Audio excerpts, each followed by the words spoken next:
পুরুষ মানুষ সহজে কাঁদে না, কারণ পুরুষের চোখে জল মানায় না।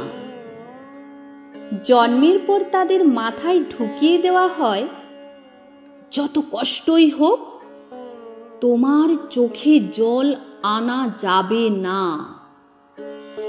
নারীরা হুটহাট কেঁদে উঠতে পারে, নারীরা রাগে কাঁদে, অভিমানে কাঁদে, কষ্টেও কাঁদে, কিন্তু পুরুষ কখনো অভিমান কিংবা রাগে কাঁদে না। নারীর চোখের জলে ছলনা থাকলেও থাকতে পারে, পুরুষের চোখের জলে কোনো ছলনা নেই।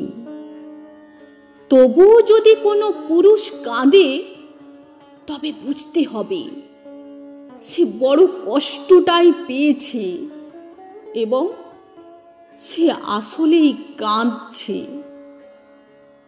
পুরুষ কান্নার অভিনয় করতে পারে না। পুরুষের কান্নার দৃশ্য ভয়াবহ, পুরুষের কান্নার কারণ তীব্রতর হয়। তবু পুরুষ কাঁদে, পুরুষ কাঁদে চার দেওয়ালের আড়ালে। পুরুষ কাঁদে বারবার ইন্টারভিউ বোর্ডে ব্যর্থ হয়ে সার্টিফিকেটের দিকে তাকিয়ে। পুরুষরা কাঁদে সংসারের চাহিদা না মেটাতে পেরে। পুরুষেরা কাঁদে বাবা মায়ের চাহিদা পূরণ করতে না পেরে। পুরুষেরা কাঁদে প্রেমিকা হারালে। পুরুষ মানুষ নিজের জন্য যতটা না কেঁদেছে, তার চেয়েও বেশি কেঁদেছে অন্য কারোর মন রক্ষা করার জন্য। পরিবার, বাবা মা, ছেলে মেয়ে কিংবা প্রেমিকার আবদার পূরণ করার জন্য পুরুষের চোখের জল মাটিতে ফেলতে হয়, যা অনেক প্রেমিকাই জানে না।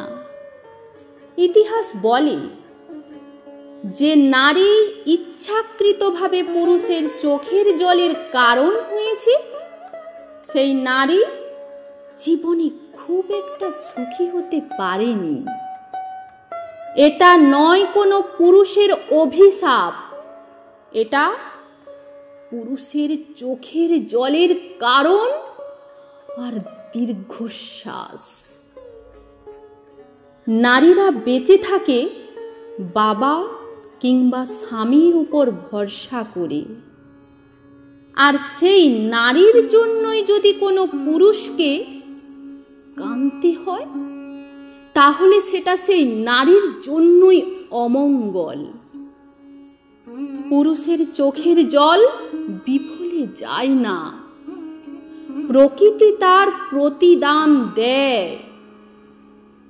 তবুও পুরুষেরা বীর। দিন শেষে একটা পরিবার, বাবা মা কিংবা একটা নারীর বেঁচে থাকার শক্তি। পুরুষকে কাঁদিয়ে যে নারী জীবনে বড় হতে চেয়েছে, তার সারা জীবন ভাঙতে ভাঙতে গেছে। কারণ একটা নারীর জীবনে স্রষ্টার পরই একজন পুরুষের স্থান।